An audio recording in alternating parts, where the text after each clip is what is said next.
Climate change heat waves की frequency, intensity and duration को increase कर रही है और आगे भी करेगी। देखो, इंडिया एक डेवलपिंग कंट्री है और इंडियन इकोनॉमी के साथ साथ इंडियंस की लाइफस्टाइल भी बेटर होगी। लाइक आप देख ही रहे हो कि every year ACs and car purchasing के नए रिकॉर्ड्स बनते हैं एंड इन सब का एनवायरमेंट पर नेगेटिव इम्पैक्ट तो होता ही है। गौतम अदानी का renewable energy park next 5 years में 276 करोड़ प्लांट्स लगाने के बराबर इफेक्ट देगा। रिसेंटली गौतम अदानी ने गुजरात के खावड़ा में वर्ल्ड की लार्जेस्ट रिन्यूएबल एनर्जी पार्क को कमीशन कर दिया है। दैट मींस इस पार्क से क्लीन एनर्जी का प्रोडक्शन स्टार्ट हो गया है एंड नेशनल ग्रिड को 551 मेगावाट्स की सप्लाई भी स्टार्ट कर दी है। जैसे अदानी ग्रुप के शेयर्स का भाव भागता है, वैसे ही अदानी ग्रुप प्रोजेक्ट्स को बनाता है। जस्ट 1 साल से भी कम में खावड़ा आरी पार्क से क्लीन एनर्जी की सप्लाई स्टार्ट कर दी, जबकि ये ऐसी जगह थी कि खुद गौतम अदानी ने मजाक में पूछा था कि क्या कोई मच्छर भी यहाँ पर सर्वाइव कर पाएगा। खावड़ा आरी पार्क साइट का कोई पिन कोड भी नहीं था। ह्यूमंस के लिए रहना भी इम्पॉसिबल ही था ऐसी जगह पर, लेकिन रिन्यूएबल एनर्जी जनरेशन के लिए सारी क्वालिटीज थी इस साइट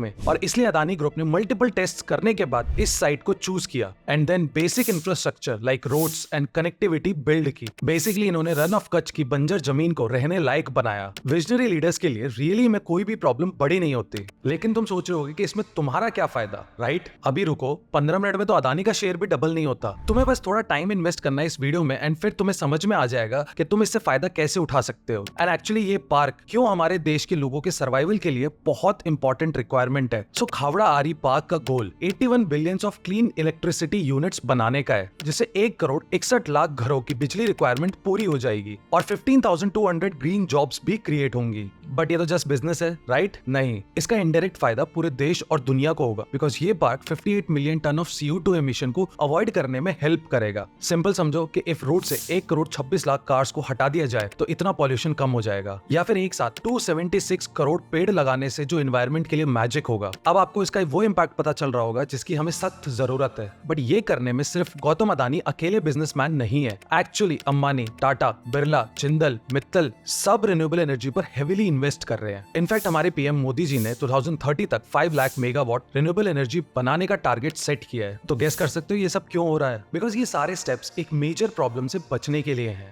और ये प्रॉब्लम है गर्मी, स्पेसिफिकली हीट वेव्स एंड बढ़ता हुआ टेम्परेचर, और एक वर्ड में कहें तो क्लाइमेट चेंज। 2030 तक इंडिया के बहुत सारे एरियाज में टेम्परेचर ह्यूमन सर्वाइवल को डिफिकल्ट बना देगा। सो ये हीट वेव्स क्या है? इन हीट वेव्स का इंडियन इकोनॉमी पर क्या नेगेटिव इम्पैक्ट होगा? हीट वेव्स का सोल्यूशन क्या है और इसमें रिन्यूएबल एनर्जी क्या रोल प्ले करेगी? हमारी गवर्नमेंट इसके लिए क्या एक्शंस ले रही है? Let's start this video. Simply understand this as summers में कुछ दिन होते हैं जब बिना ब्रेक के एक्सट्रीम गर्मी पड़ती है। इन्हें बेसिकली हम हीट वेव्स कहते हैं। टेक्निकली प्लेन्स में 40 डिग्री सेल्सियस से ज्यादा का टेम्परेचर, हिल्स में 30 डिग्री सेल्सियस से ज्यादा का टेम्परेचर एंड कोस्टल में 37 डिग्री सेल्सियस से ज्यादा के टेम्परेचर को हीट वेव्स बोला जाता है। वैसे तो जनरली 1 से 2 दिन के लिए ऐसा हर समर में होता है, लेकिन इस पर IMD के प्रेडिक्शंस हैं कि ये 10 से 20 दिन के लिए होगा और कंटिन्यूअसली ये टाइम के साथ बढ़ता ही चला जाएगा। बट गेस ये हीट वेव्स अनबेरेबल कब बन जाती हैं? First of all, heat waves humans and animals सबके लिए एक बहुत बड़ा हेल्थ रिस्क है। देन हीट वेव्स का एग्रीकल्चर पर भी नेगेटिव इम्पैक्ट होता है। हीट वेव्स की वजह से किसान खेती करने में तो सफर करते हैं, फिर उनकी क्रॉप प्रोडक्शन भी कम हो जाती है, जिसके बाद कॉमन पीपल के लिए खाने की चीजें महंगी हो जाती हैं। इसलिए हीट वेव्स इंडियन इकोनॉमी के लिए एक मेजर इशू है। मैकेंजी रिपोर्ट के अकॉर्डिंग बढ़ती हीट वेव्स के कारण बाहर काम करने वाले लोगों के वर्किंग आवर्स 15% कम हो जाएंगे। और ये बाहर काम करने वाले कौन है? जैसे कि कंस्ट्रक्शन वर्कर्स, लेबरर्स, कुछ मैन्युफैक्चरिंग सेक्टर वाले, फिर डिलीवरी करने वाले, then road side vendors and किसान तो है ही। और ये रिपोर्ट ये भी कहती है कि इसकी वजह से इंडिया की GDP में 2.5 से 4.5% का लॉस हो सकता है, विच इज 12.5 लाख करोड़ से 20 लाख करोड़ का घाटा। 2030 तक इंडियंस 9 लाख करोड़ सिर्फ और सिर्फ रेसिडेंशियल एंड कमर्शियल एसीज पर खर्च करेंगे, जिससे इंडिया की पावर डिमांड भी रैपिडली इंक्रीज हो जाएगी एंड देन इंडिया के इंफ्रास्ट्रक्चर पर भी काफी स्ट्रेस पड़ेगा। Low agricultural output, low productivity and high power demand inflation को बढ़ा देंगे, जो इंडियन इकोनॉमी के लिए बहुत चैलेंजिंग होगा। बिकॉज अगर महंगाई कंटिन्यूअसली बढ़ने लगी तो हमारे देश के लोगों के लिए सब चीज अनअफोर्डेबल बनती चली जाएंगी। क्लाइमेट चेंज हीट वेव्स की फ्रीक्वेंसी, इंटेंसिटी एंड ड्यूरेशन को इंक्रीज कर रही है और आगे भी करेगी एंड ये प्रॉब्लम कंपाउंड हो जाती है इंडिया के रैपिड अर्बनाइजेशन से। तो अब हीट वेव्स के सोल्यूशन पर बात करते हैं। हीट वेव्स या फिर क्लाइमेट चेंज से इंडियंस को सेव करने के लिए मल्टीपल स्टेप्स लेने पड़ेंगे, जैसे कि सिटीज का ग्रीन कवर अग्रेसिवली इंक्रीज करना पड़ेगा। सिंगापुर की तरह हाई राइज बिल्डिंग्स में गार्डन्स को मैंडेटरी किया जाए। देन बिल्डिंग्स को कूलर रखने के लिए ग्लास का नहीं, रिफ्लेक्टिव पेंट्स एंड ऐसे मटेरियल का यूज किया जाए जिससे बिल्डिंग कम गर्म हो। लेकिन एक्चुअली ये सब छोटे स्टेप्स हैं और इनका इफेक्ट छोटा है। ये प्रॉब्लम एक्चुअली में बड़े लेवल पर तब सॉल्व होगी जब इंडिया अपने पावर डिमांड को फॉसिल फ्यूल्स की जगह रिन्यूएबल एनर्जी से रिप्लेस करे, because power demand economic growth के साथ इंक्रीज होती जाएगी। और इस पावर डिमांड को इफ हमने कोल से पूरा किया तो हम गर्मी को कम करने की जगह बढ़ाते चले जाएंगे और इनफैक्ट जल्दी बढ़ाएंगे।